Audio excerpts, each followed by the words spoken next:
Assalamualaikum warahmatullahi wabarakatuh, teman-teman. Pada sore hari ini kita berjumpa lagi dengan saya, teman-temannya. Dan kesempatan sore hari ini kita berjumpa lagi dan semoga kita semua dalam lindungan Allah dan memberikan kesehatan dan istimewaan hari ini ya, teman-temannya. Pokoknya murah rezeki dan ya itulah kurang lebihnya. Dan di sini, teman-teman, kita sedang berada di kolam, teman-teman ya. Berada di kolam. Ini ikan gurame, teman-teman ya. Ini baru kemarin, belum lama, memasukkan bibit ikan gurame itu, teman-teman. Tunggu ya, kita lihat dulu, kita cek tuh, pada lari, teman-teman. Kita zoom ya, tuh pada di sana semua. Itu situ, teman-teman ya. Jadi ini baru kita masukkan, belum lama dan masih kecil-kecil. Ini airnya baru kita ganti, teman-teman ya. Dan di sini ada 3 kolam. Itu kolam ini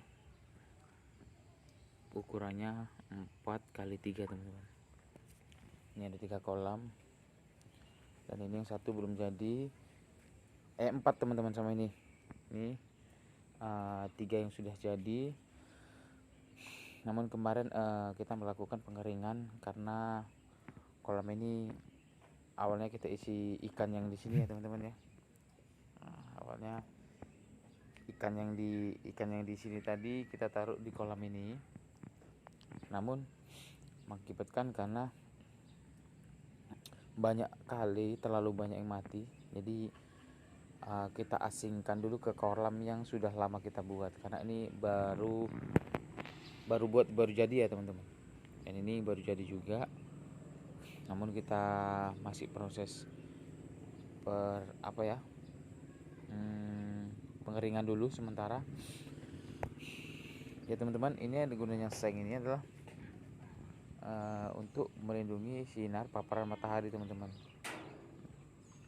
Jadi karena dia masih kecil, karena di saat pas terik matahari ntar dia kasihan kalau terlalu panas sekali, teman-teman ya. Dan enceng gondok ini juga bisa untuk sebagian pakan dia, karena di situ ntar ada lumut-lumut yang melekat di enceng gondok, jadi dimakan dia. Jadi teman-teman, bagi teman-teman semoga ini terinspirasi. Dan ini memang kolam kecil-kecilan, teman-teman, namun lumayan apabila kita buat di pekarangan sekitar rumah kita, karena budidaya itu tidak ada yang tidak ada salahnya, teman-teman. Kita berawal dari kecil dulu. Ketika kecil sudah berhasil, kita pahami mengenai cara pakan ikan dan pengobatan ataupun vitamin yang sebagainya, kita pahami dulu sebelumnya. Jadi kita harus berawal dari yang kecil dulu, teman-teman. Oke, teman-teman, kita ikuti terus video kita ya, tonton terus. Jadi ini kita jelaskan mengenai kolam. Jadi kita cara pembuatan kolamnya, teman-teman, di sini kita bahas juga ya. Cara pembuatan kolamnya itu, di situ ada lubang, dan lubang itu adalah gunanya untuk pembuangan air, teman-teman.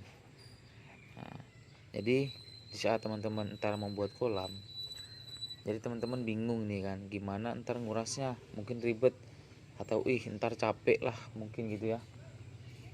Jadi di saat kita proses pembuatan kolam, jangan lupa di bawahnya itu kita kasih paralon dan kita arahkan mau kemana kita membuang airnya, gitu, teman-teman.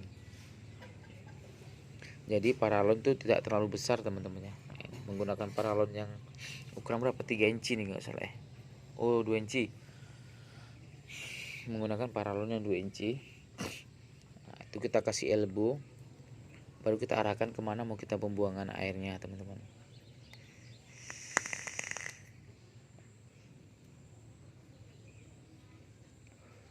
Jadi saat kita nguras entar, itu tidak susah dan tidak ribet teman-teman ya. Kita tinggal tarik paralon tersebut, ntar dia kan seperti itu teman-teman. Jadi ini paralon tuh ntar kita pasang ke situ, baru kita isi air, dia tidak akan nggak akan keluar teman-teman. Ntar cara proses pembuangan airnya tinggal kita lepas aja ini paralon yang sini nih. Nah, paralon ini kita lepas, baru kita alirkan air ke arah yang sudah kita tentukan. Dan jangan lupa teman-teman harus dikasih kawat ataupun jaring di saat kita menguras, karena takutnya entar ikannya ini ya ikut masuk ke dalam, jadi sayang teman-teman. Jadi ini ukuran kolamnya 3 kali 4 ya teman-teman, panjangnya 4, lebarnya 3 teman-teman. Ini menggunakan semen, di semen. Dan proses penyemenannya juga harus kita pahami teman-teman. Di saat kita menyemen itu usahakan 1 kali jadi teman-teman. Jadi di saat kita menyemen dinding dan lantai itu 1 hari harus jadi teman-teman. Dalam proses pengacian juga harus 1 kali jadi teman-teman ya. Jadi begitu kita melastar dinding, begitu juga kita harus melantai teman-teman, supaya hasilnya bagus dan tidak bocor gitu ya. Paham ya teman-teman ya. Dan ini yang sudah jadi, dan yang belum jadi sana itu masih proses pemasangan batu, karena gendala di biaya teman-teman ya. Di budgetnya kita hanya 3 kolam saja kemarin tuh, jadi itu ntar nyusul untuk kedepannya. Namun paralon juga sudah kita pasang, tinggal kita proses pemelastaran dinding atau dan lantainya teman-teman ya. Ya ini tepatnya pada di sebelah rumah teman-teman, samping rumah. Jadi di saat kita sore hari bisa duduk santai sambil ngasih makan ikan, jadi gimana ya, ada hiburan teman-teman ya.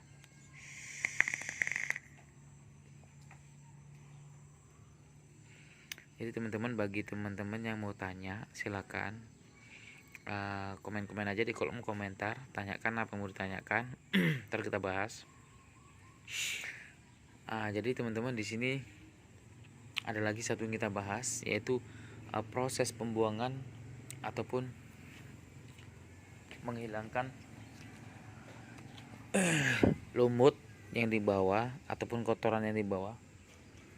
Ketika teman membuangnya, itu mungkin kalau kita kuras melalui lubang tersebut itu kurang bersih ya teman-teman. Jadi kita ada satu alat lagi, yaitu alatnya bisa kita bikin sendiri. Kita menggunakan paralon. Menggunakan paralon itu ntar paralonnya kita lubangi. Jadi saya sudah ada alatnya teman-teman. Kita menuju ke alatnya teman-teman ya. Saya review sekalian supaya di sini di video kali ini semua terbahas tuntas mengenai kolam dan ikan, cara pembersihannya. Nih seperti ini teman-teman. Jadi ini adalah guna lubangnya ini adalah untuk menarik atau menyedot lumut ataupun kotoran yang berada di dasar kolam.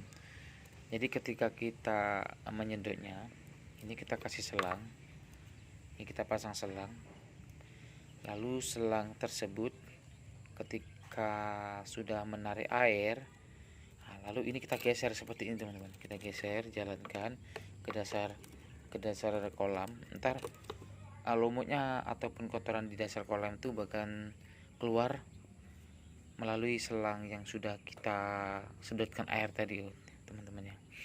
Jadi ketika kolam kita sedot, air kolam kita sedot kan kita buang, pasti airnya langsung jalan teman-teman. Jadi kita menggunakan ini supaya cepat proses pengerjaannya. Ini tidak terlalu panjang, kurang lebihnya ini adalah 30 cm sampai sini. Jadi 30 cm kiri, 30 cm kanan ya teman-teman. Dan ini saya melubanginya menggunakan besi panas, besi ukuran 10. Jadi saya panasin supaya tidak lama prosesnya teman-teman. Karena kalau ada bor pun bagus juga, apabila teman-teman ada bor, di bor lebih bagus, karena kalau besi panas kan terlalu lama juga manasinya. Kalau di bor cepet, cuman saya nggak punya bor, jadi saya menggunakan besi panas itu teman-teman ya. Untuk pembahasan selanjutnya teman-teman, kita bahas mengenai kolam lagi. Untuk pemelasarannya, untuk pengiritan biaya teman-teman, di luar ini tidak perlu diplaster, itu tidak masalah karena dalamnya sudah kita plaster nih. Seperti saya sendiri ini luarnya tidak saya plaster teman-teman, karena di dalam sudah saya plaster, sudah cukup rapi. Kalau di luar itu tidak diplaster tidak masalah teman-teman ya, karena tidak mengganggu untuk ikannya ataupun untuk peliharaan kita. Namun sudah cukup kuat lah kalau di dalam aja teman-teman ya. Nah, seperti ini teman-teman, ini sudah kemarin tuh sempat tergendala kan batunya sampai cobel-cobel teman-teman, kena pancuran air. Namun tidak masalah, entar di saat proses finishing pemelastaran kita rapikan itu aman teman-teman, tidak masalah ya. Seperti ini teman-teman, lokasi di sebelah rumah. Kita proses pembangunan kolam itu ada 4 teman-teman ya, bisa kita lihat ya.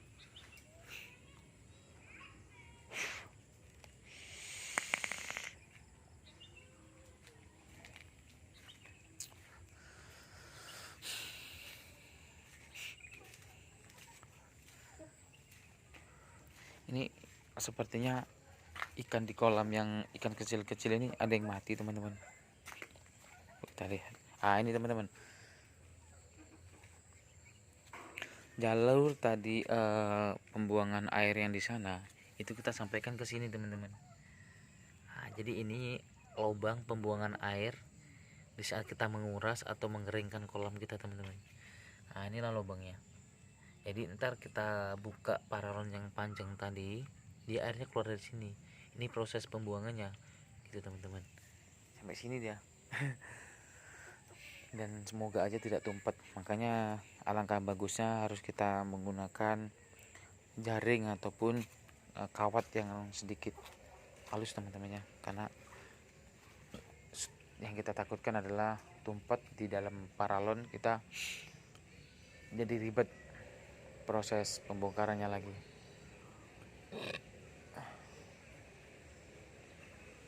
Oke teman-teman, kita lihat sendiri di sini ada ikan yang mati teman-teman. Sayang sekali teman-teman ya. Ini mengakibatkan itu sepertinya dia terkena jamur teman-teman, karena dengan derasnya ataupun seringnya ini ya curah hujan, jadi mengakibatkan air tidak steril teman-teman. Namun sini sudah kita kasih obatnya, jadi sebagian masih sehat. Ini kemarin sempat telat ini teman-teman, jadi ada yang mati tuh di sana, pada sembunyi di balik seng teman-teman ikannya. Tuh di encing gondok sana pun banyak itu yang kecil-kecil, bisa kita lihat sendiri ya teman-teman ya. Tuh ini kemarin tuh sempat ada ikannya juga teman-teman. Proses pemisahan antara yang kecil dan yang besar, jadi kita menggunakan kolam kecil ataupun kolam anaan. Ini ukuran 1,5 meter kali 1 meter.